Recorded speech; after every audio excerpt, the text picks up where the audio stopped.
Bonsoir et bienvenue sur NTD Actualité. Samedi, le président Emmanuel Macron a promis une aide de 34 millions d'euros à l'est du Congo, actuellement en proie au conflit armé.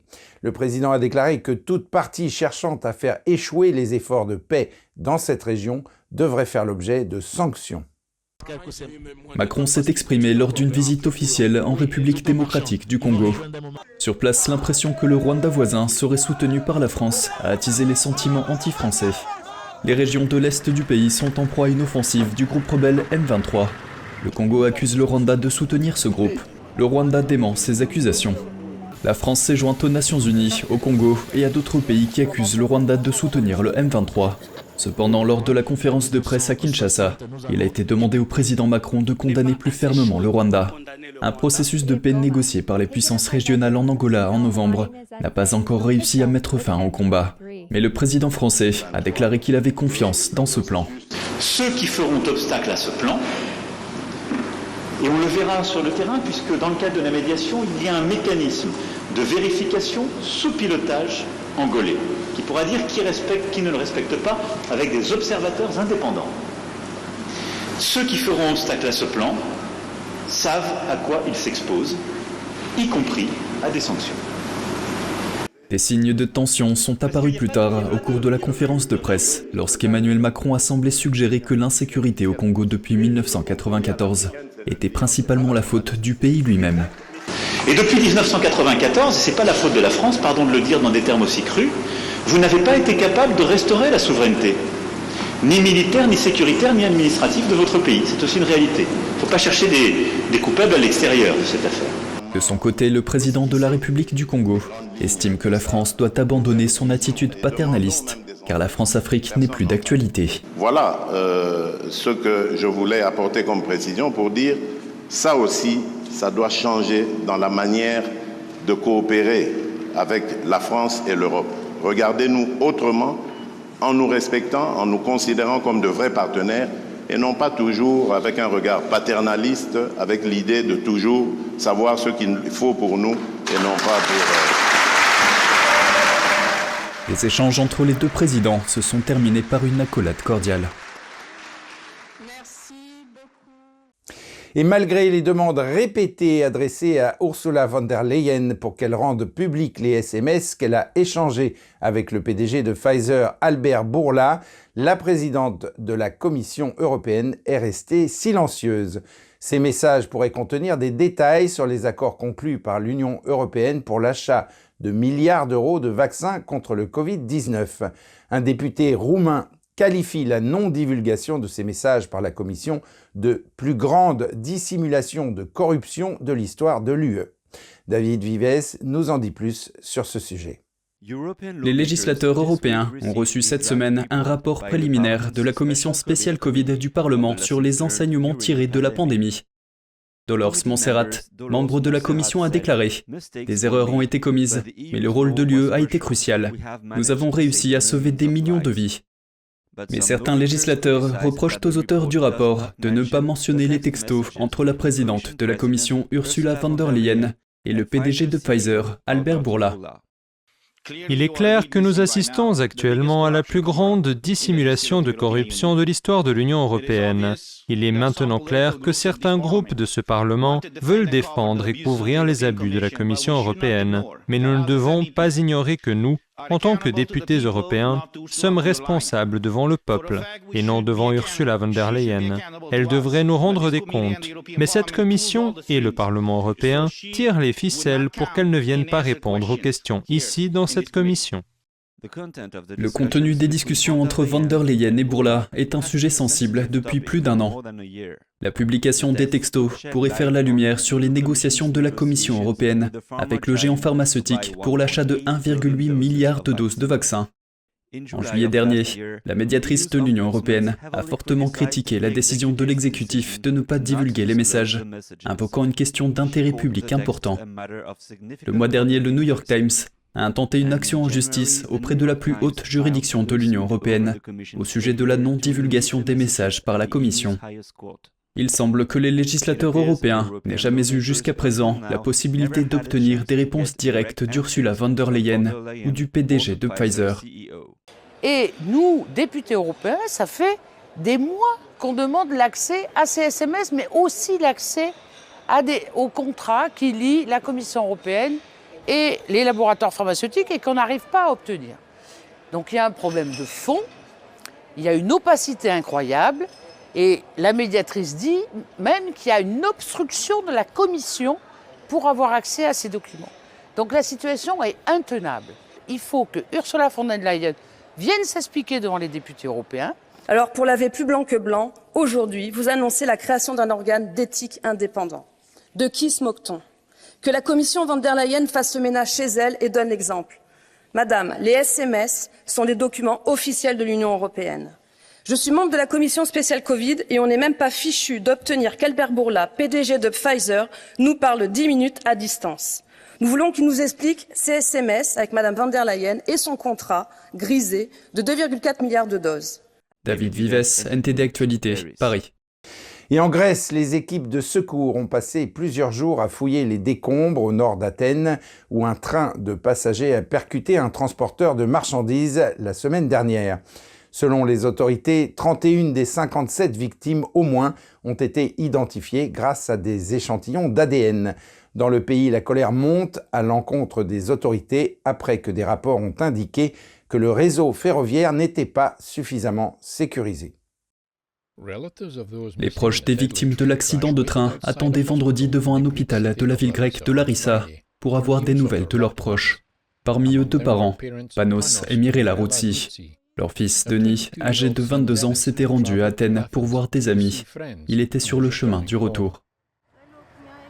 J'ai donné de l'ADN, je n'ai pas de nouvelles pour le moment. Je lance un appel à ceux qui ont été sauvés dans ce wagon. Si quelqu'un l'a reconnu, s'ils peuvent me contacter. Ils l'ont tué, c'est ce qui s'est passé. Ce sont des meurtriers, tous autant qu'ils sont. Peu de temps avant l'accident, leur fils leur avait dit qu'il serait en retard et qu'il appellerait. Au moins 57 personnes ont été tuées dans l'accident ferroviaire le plus meurtrier de Grèce mardi, parmi elles de nombreux étudiants. Un train de passagers et un train de marchandises sont entrés en collision frontale à grande vitesse. Selon la police, 31 corps ont maintenant été identifiés, presque tous grâce au test ADN, tant l'accident a été violent. Les corps sont maintenant rendus aux familles dans des cercueils fermés. La colère monte en Grèce à la suite de l'accident et beaucoup demandent des réponses sur la façon dont une telle tragédie a pu se produire. Le gouvernement l'a attribué à une erreur humaine. Le chef de gare de Larissa a été arrêté et a reconnu une certaine responsabilité. Mais les syndicats affirment que l'accident était inévitable en raison du manque d'entretien et d'une signalisation défectueuse. Vendredi, les cheminots ont prolongé leur grève pour une deuxième journée. Ils ont également organisé des rassemblements au siège de l'opérateur ferroviaire du pays. Le syndicat a déclaré qu'il voulait un calendrier clair pour la mise en œuvre des protocoles de sécurité.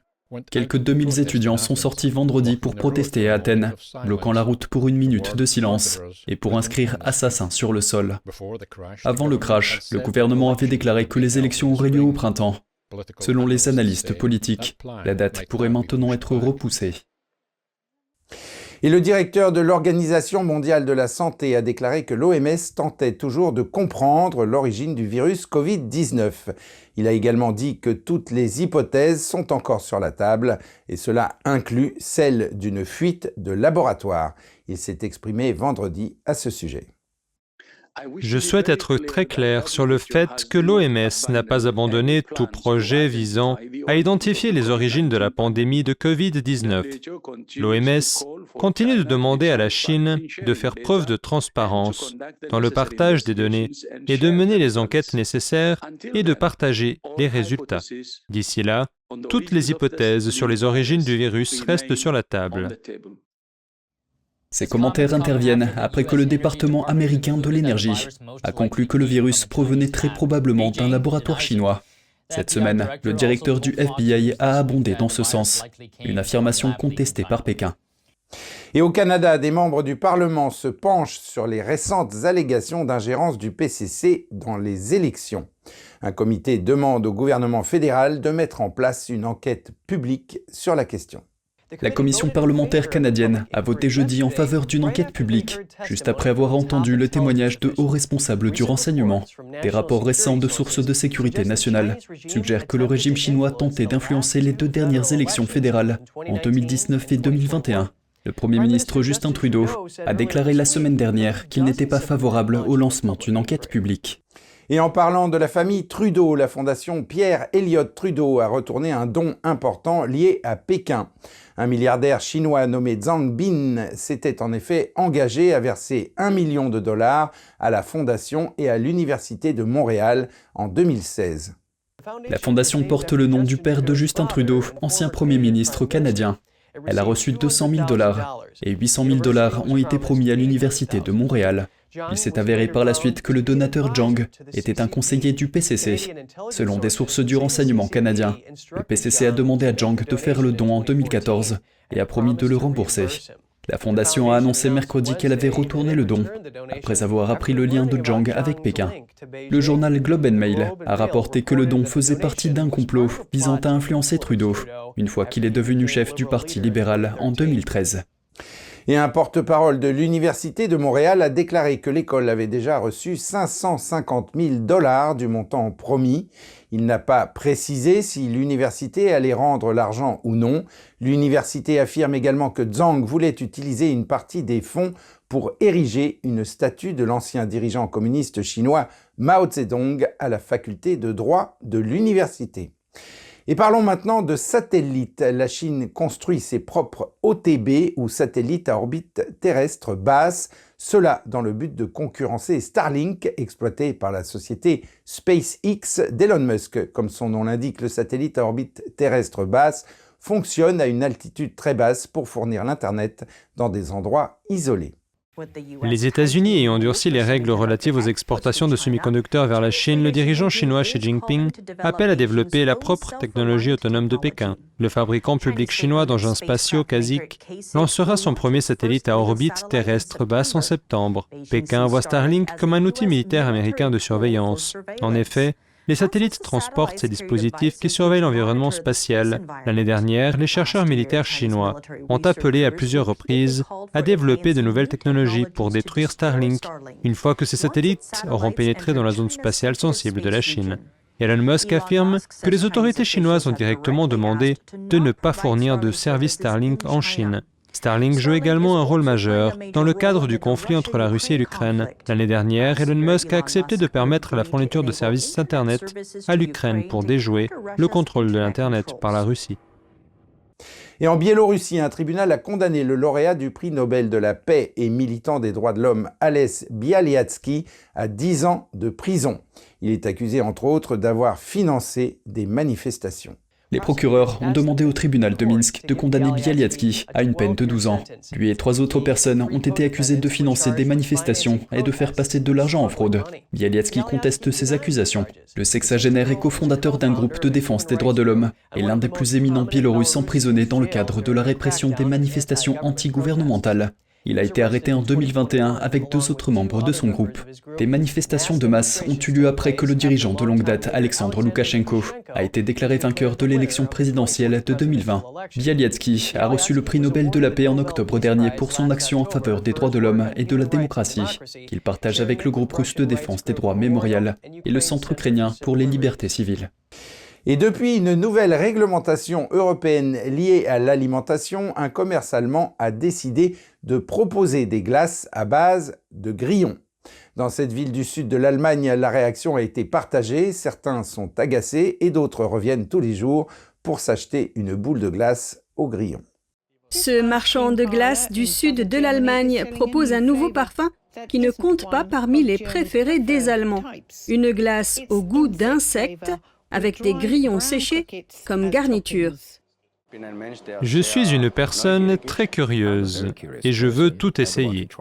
J'ai mangé beaucoup de choses, y compris beaucoup de choses étranges. Et les grillons étaient quelque chose que je voulais encore essayer.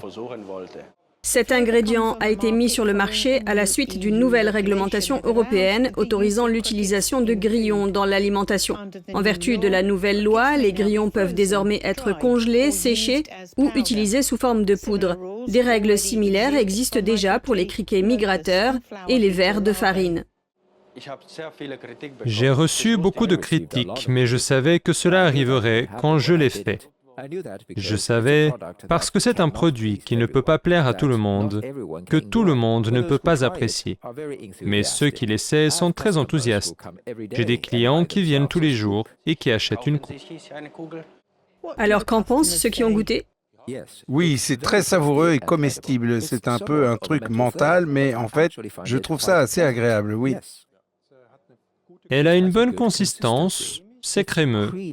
Mais on peut encore sentir un peu le grillon dans la glace, pour ainsi dire.